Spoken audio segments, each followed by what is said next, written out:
This week on the announcers table, we're talking Elimination Chamber, Ronda Rousey, and the return of the McMahons on television. Oh, give me a break with the McMahons. Jesus Christ.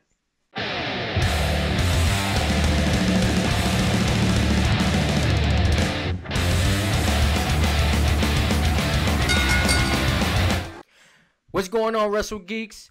I'm your host, B. Rye, and welcome to another episode of the announcers table. With me, as always, my co-host, the Canadian Screwjob himself, Hertz Gewurz. Let's just talk about how terrible Elimination Chamber was. We don't need to intro this anymore. Listen. It wasn't that it was terrible. It was predictable. I knew the outcome of every match it was just very, very predictable. It was more predictable than the episode of The Walking Dead. Yeah, absolutely. Yeah, that's actually a great comparison, right? Yeah, we need supplies. Oh, no, there's zombies. Yeah, like, we have a WrestleMania main event. Oh, no, it's Roman Reigns. They're going way too safe, and I'm really it's getting me excited for when the pay-per-views aren't going to be brand specific anymore, because we still have 60-something days to WrestleMania, and we know 40. I'm sorry, 40-something. I can't do math. 40-something days till WrestleMania, and we know nothing's going to happen because they played it safe at Elimination Chamber. They're going to play it safe at Fastlane, and there's nothing in between. There's going to be no shakeups anywhere. They're not going to, as happy as it would make me, they're not going to put the WWE Championship on John Cena and take away AJ Styles versus Shinsuke Nakamura. They're not going to do that. They're not going to give us, Braun Strowman against Brock Lesnar at WrestleMania. They're giving us Roman Reigns again. 4 straight WrestleMania main events for Roman Reigns. Is that some kind of a record? That's got to be some kind of a record. Well, the thing is that due to the steroid scandal that Roman Reigns is dealing with, he may or may not be in the main event at WrestleMania. We currently don't know. That's the rumors going around. I'm hoping the rumors are true and we don't get Roman Reigns at WrestleMania. I'm sorry to say I'm not a Roman Reigns fan. They're shoving him down our throats for no apparent reason. When you guys had the chance to make him a superstar, you guys didn't want to pull the trigger. You guys just faltered on that. It was horrible. It was horrible. Now the one thing I do want to discuss, I want to give it up to the ladies who opened up the show with the Elimination Chamber. I want to give it up to Alexa Bliss. Her promo after the match, I loved it. It's the reason why she's the Raw Women's Champion. It's the reason why she's the top woman on the roster, because that promo is just epic. She went from being like, this is what little girls dream of, and she just turned it heel within the snap of her finger.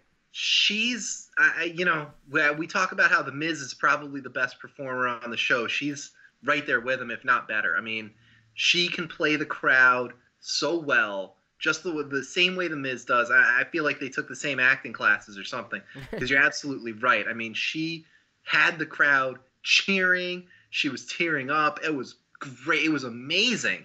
And then just like that, on a dime, she turns on the crowd, and everyone fell for it. I fell for it. And the crowd ate it up. I love how the crowd ate it up. And I also love the fact that she took a risk and did a twisted bliss off the pod inside the Elimination Chamber. Give it up to Sasha Banks, who reversed it into a bank statement. But that spot right there, I thought was great. It just showed that the women are, capable of doing what the men do and also taking those same risks. Absolutely. Now, it was, I always have to complain about how bad the shows are, and it's never really the talent's fault. It's never the wrestlers who are, half-assing it, because they're not. They're working really hard, and they're all supremely talented, but the writing is not doing anybody any favors, and they're either being too safe, or they're just not seeing what they have, right? How long has it been since Rusev's competed? Rusev wasn't even on the show. We have entire arenas screaming Rusev Day. But you got to remember, this pay-per-view was a Raw pay-per-view, not SmackDown. Okay, let's screw that up. But it's been you screwed that up just like Ronda Rousey screwed up her first promo.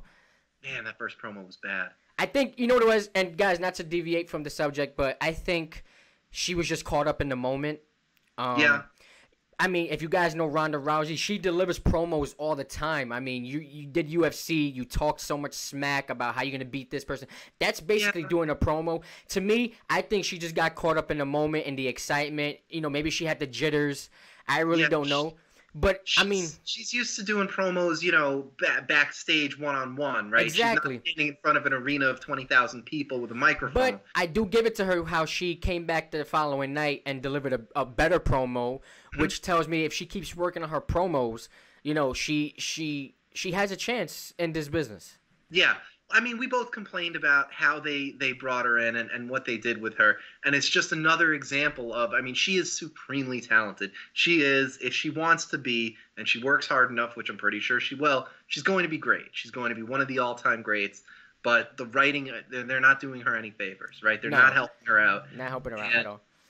Right But now, she's not great at promos, but what she is great at is looking like a badass and putting people through tables. So let her do that more, right? Like, you get to decide. The writers get to decide what it is that she's going to be doing. I want to see her. I want to see her attack Stephanie McMahon. That's the whole thing I was looking forward to.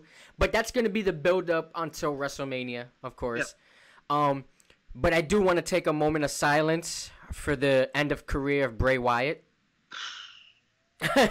If you guys didn't watch Elimination Chamber, we got great just theme music in the background. Gotta love this. In the middle of a show. If you guys saw Elimination Chamber, we saw Bray Wyatt versus Woken Matt Hardy, number 99. He challenged him to another one. Yeah, and instead of them putting a younger talent over, because Matt Hardy is an older wrestler, they made Matt Hardy win the match clean at that. Golden Ray. And I'm starting to lose faith in creative, and I think they're losing faith in Bray Wyatt. I mean, Bray Wyatt is a great superstar. He's probably one of the few guys who can freestyle a promo without having it being written, without it being a script or anything. He can freestyle promo. He delivers on his promos. He delivers on his matches. When they made him champion last year at Elimination Chamber, pinned John Cena clean in the middle of the ring. Exactly. And now you have him as a mid-card fight. You're going against Woken Matt Hardy for the 99th time, and then you make him lose. Losing to Woken Matt. I think it's either one of two things. It's either the fact that he's going through this whole child support situation where his wife's saying he's not paying any child support, or everybody backstage is jealous because he's dating JoJo now. I don't know what it is. I have no idea. I don't know what they're trying to do with him. It doesn't make any sense week to week, right? He'll be, I mean, now week to week, it's all the same. It's all the same stuff with him. But month to month, week to week, it doesn't make any sense. They'll build him up, they knock him back down. They build him up, they knock him back down. It doesn't make any sense. And you're right. He's better off leaving the promotion at this point and going somewhere else where he can take the level of celebrity that he does have and capitalize on it. I mean, I totally understand, but come on. Another thing, I want to give a shout out to Braun Strowman. Put on a great performance. I wasn't expecting him to eliminate all 5 guys. At one point, I thought all 5 guys were going to eliminate him, and I was like, oh, here we go, cliche again. But he did eliminate every single superstar. I do agree with you. You and I did agree on one thing on Elimination Chamber, was the fact that they wasted The Miz on this match. It really did. I think it would have been him versus Bray Wyatt for the Intercontinental Championship. Would have been a way better match. Yeah. I think it would have been predictable. They would have kept the title on him, but it would have been a way better match. Yeah, and you give Bray Wyatt something with some meaning, right? The Intercontinental Championship has a lot of history. You know, Bray Wyatt can do a lot in a promo talking about what he'll do with the Intercontinental Championship. The crowd already loves The Miz, so he'll be, defending the honor of the championship, and the crowd will get behind him, and he can talk down to Bray Wyatt very well. It would have worked. They wouldn't even need that much time. You give him a month, from the last pay-per-view to this one, and they would have built it up. It would have been a just fine match, way better than the Matt Hardy match. And they already had 6 people for the Elimination Chamber. Like, didn't need to be a 7-person match. No need for a 7th at all. They just wanted. I honestly, I think they wanted to take the spotlight out of the women because the women had been main eventing and taking the spotlight. So why not put 7 men in the chamber just so Braun Strowman can eliminate every single one of them? Except, I mean, I don't like the idea of Roman Reigns beating Braun Strowman. It just makes Braun Strowman look weaker than he is. Like, you really think Roman Reigns is stronger than Braun Strowman? No, he is not. You got somebody who you dubbed the monster among men. Brock Lesnar fears Braun Strowman because he's the only one that can go toe-to-toe with Brock. You know what I'm saying? Yep. And Braun Strowman doesn't fear Brock Lesnar like other superstars. But yet again, WWE is going to shove Lesnar versus Roman Reigns Part 6 at WrestleMania, which I think is a horrible idea. You should have pulled the trigger on Braun Strowman, let him eliminate every single person. I think if he would have eliminated every single superstar in that Elimination Chamber, they would have threw a curveball, and that pay-per-view would have been so predictable. Yep. That was, I don't know. Man, I don't understand. There were so many things I didn't understand about that show. What was Finn Balor doing? What was The Miz doing?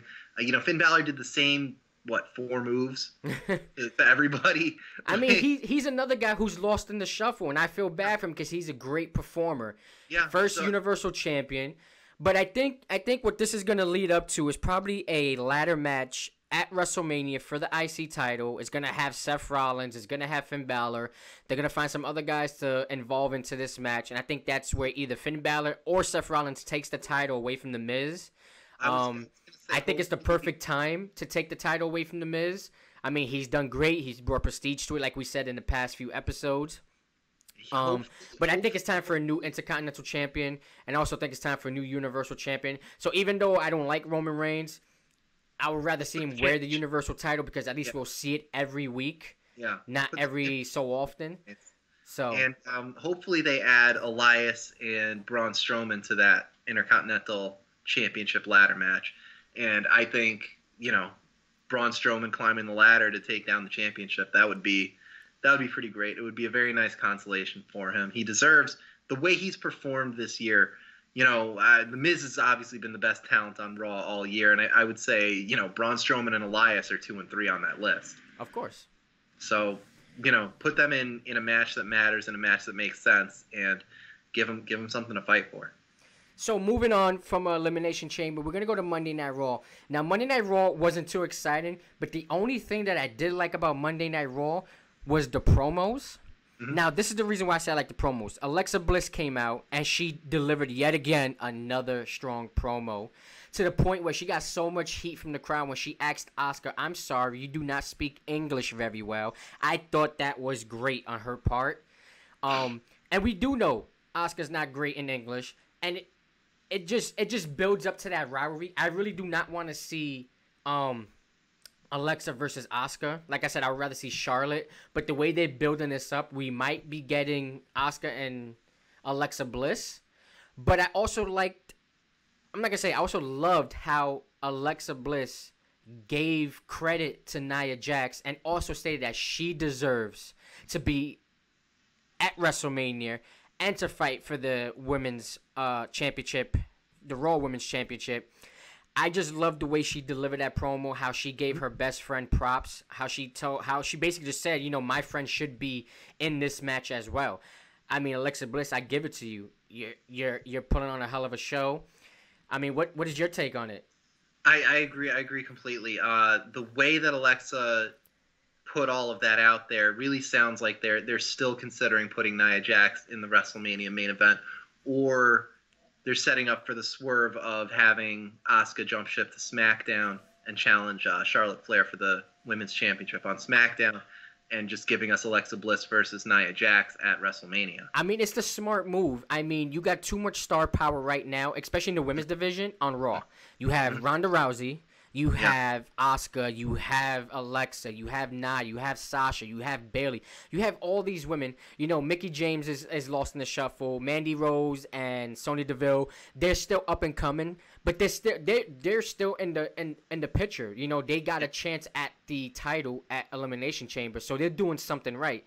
But like I said, Monday Night Raw was full of promos. Like I said, I don't like the guy, but Roman Reigns delivered a very good promo. That You know, was he even said, you know, I might get some heat for this, but you know, Brock Lesnar isn't here, and he yep. was advertised to be on Raw. Yep, that was that was a really well done promo. I think when they let Roman Reigns loose a little bit, when you put Roman Reigns on a script, you're not getting the best out of him. You need to let him loose a little bit.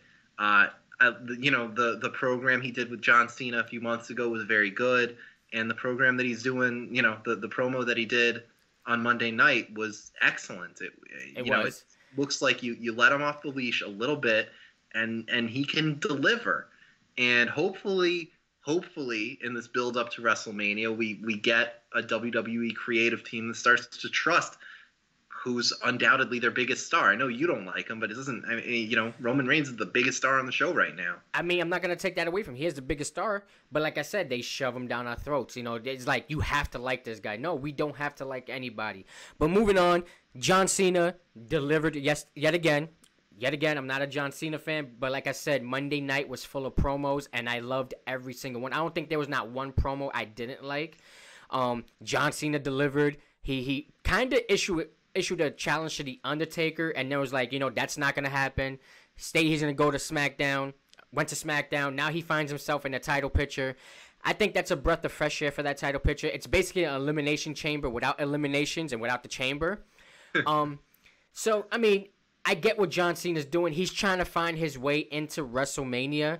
And like we said this a few weeks ago, he's trying to be that guy that's saying like he still got it, you know, he's still the big dog, like not, you know, he's still the guy, basically. Yeah. So I mean, like I said, he delivered a promo, but you know, my favorite promo besides the Alexa Bliss was the promo to end the night, which was with Ronda Rousey, Stephanie McMahon, Triple H, and Kurt Angle. Ronda Rousey looked way more confident on Monday night. Yeah. She didn't like, you know, slur her lines. She didn't mess up her lines. And she was believable. That's the best part about it, is that when, you know, when she told Stephanie McMahon, I've never been slapped that way before in my life, and I'm gonna rip your arm out of your socket if you don't give me an apology. I mean, you thought it was, you know, it was very, very believable. Absolutely. Ronda Rousey is at her best when she is being a complete badass, and that's who she is. And wrestlers are generally at their best when they are who they are. Just turn it up to 11, and it's not going to take. It doesn't look like it's going to take very long for Ronda to learn that, and I'm very excited for where she's gonna end up. And then the good thing about it is, like we said, we have the McMahons back on television. We had Stephanie come back to Raw. We have Shane McMahon back on SmackDown. You know what I'm saying? It's the McMahons, baby. It's the McMahons. Yeah, it's wonderful. Shane McMahon sweating into a box of popcorn. That was great. I'm so glad I was watching that instead of a Sami Zayn match. We were watching it. We were watching it from the comfort of his view. You know, where he was watching it on his television. I mean, my favorite part of that whole thing was just Daniel Bryan saying, "I'm gonna leave. Goodbye," and he just walked out. That was excellent. I mean, yeah, that was excellent. I mean, I do believe the fact that Shane McMahon did set up that ambush by Dolph Ziggler, because he disappeared and comes back with popcorn, and he just says continue, like, you know, just continue watching the match. Yeah. I mean, I believe he set it up. We're gonna get something crazy for WrestleMania. I don't know what's gonna be. But SmackDown wasn't too exciting. The only exciting part about it was just the whole John Cena thing, and you know him. You are skipping over the best rivalry on the show. Which is what? Usos and New Day. New Day. We've seen that already. We've seen the New Day. We've seen the Usos. Yes, they delivered like I said, this whole week has been full of promos. Yes, that Usos going on about how they've been giving everything they have for the last 9 years and never been on a WrestleMania, and then Big E stepping up to them and just, you know, shouting them down. Like that was a goosebumps inducing moment. It was the way these guys are. They're able, and you can tell that creative trusts them, right? Because none of that's scripted. That's them coming up with all of that on the fly, and they're trusted. And the way that these guys can play off each other. Yeah, we've seen the rivalry. We've seen 5 pay-per-view matches, 5 championship matches between these guys. They're able to take it to another level. And when superstars can do that, it's exciting and it feels fresh, even though we've seen the match already. I mean, I have to agree with you there. It's a good rivalry. They did both teams did put on a great promo. Going back and forth. I really do look forward to this match at Fastlane, even though we've seen it plenty of times. Hopefully, they can take it a step up. I'm hoping I don't know if they're gonna have the Usos drop the titles before WrestleMania, or if they're gonna have the New Day go into WrestleMania as tag team champions. And that's the good thing about Fastlane is that with just that match by itself, we don't know who exactly is gonna win. It's not like the Raw Tag Team Championship when we knew the Bar wasn't gonna lose at Elimination Chamber. You know what I'm saying? They don't have any other tag team on Raw. Exactly, and that's the thing. That's a good thing about SmackDown is they have a strong tag team division. Yep. Raw has Luke Gallows and Carl Anderson they're doing nothing with, which is stupid. Revival just hanging out and catering all day. Yeah, the Revival's hanging around catering with the Usos at every WrestleMania, like New Day said. But also, like I said, the main event of SmackDown was just a great match. I don't know what it is, but I think AJ just brings out the best in everybody.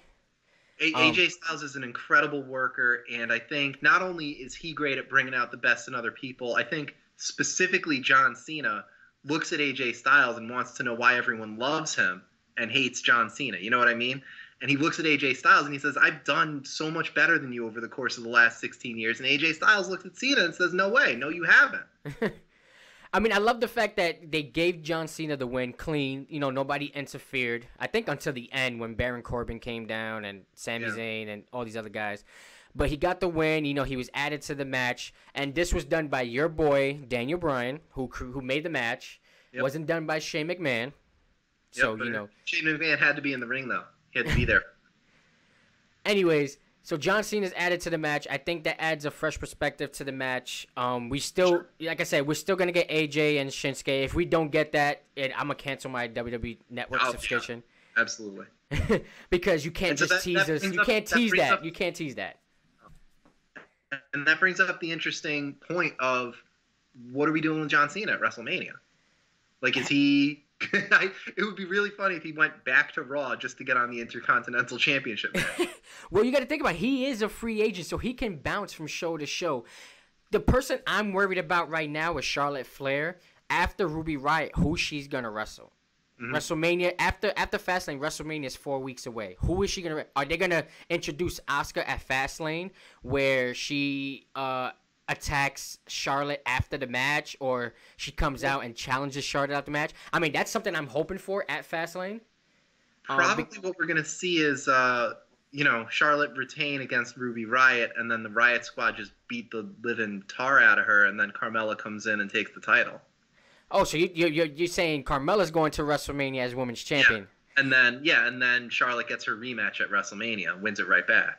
Okay, I mean that's another scenario. I like that scenario, and I like the fact that they have so much faith in Ruby Riott that they gave her a title shot so quickly. Right away. She didn't get this opportunity down in NXT yet again. She was down in NXT with Ember Moon, Asuka, with the 4 Horsewomen. That's how long she's been down there. Mm-hmm. Nia Jax, but I think she did get one opportunity down in NXT, but she's also a great performer in the ring. I love her persona. I like the fact that she can actually pull off the perfect heel with the whole, her whole look is it just gives her that whole heel look, the way her look is. But I definitely need to see Charlotte go back to being a heel. Mm-hmm. Your father can't be the dirtiest player in the game and you're a babyface. Yeah, absolutely. I don't know what there's a lot of alignments that I don't really know what they're doing.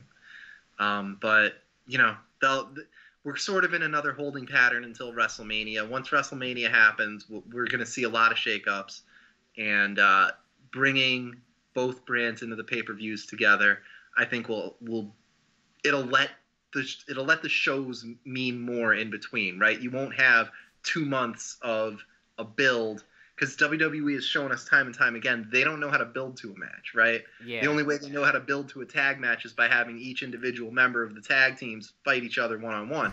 Doesn't make any sense. So or a 6-woman tag match. Yeah, or 6-woman tag matches, or if you have a fatal 4-way, each guy is, Yeah. It's the same thing over and over again. Well, the thing is that I hear, and not to cut you off, but it's my show.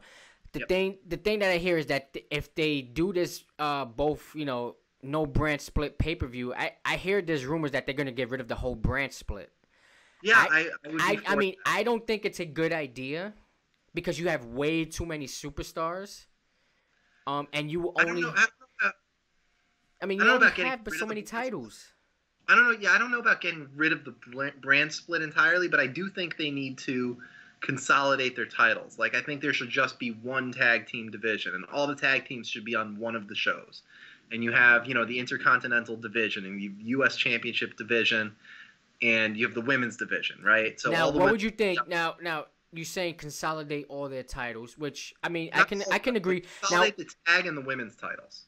now, what would you have like a women's tag title? Would you go for that?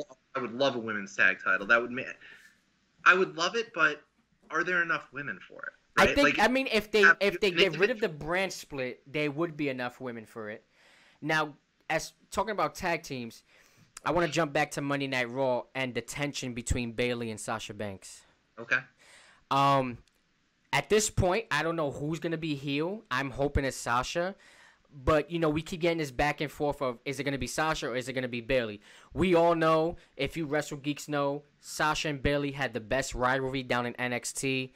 They put on two of the greatest matches in NXT history. The first one was at NXT Brooklyn 1 for the Women's Championship. And the other one was at another NXT pay-per-view, and that was a 30-minute Iron Man match, and they tore the house down on that one as well. Absolutely. And I'm hoping that at WrestleMania we get Bayley versus Sasha, and like I said before, Sasha gets her WrestleMania moment. Almost for sure.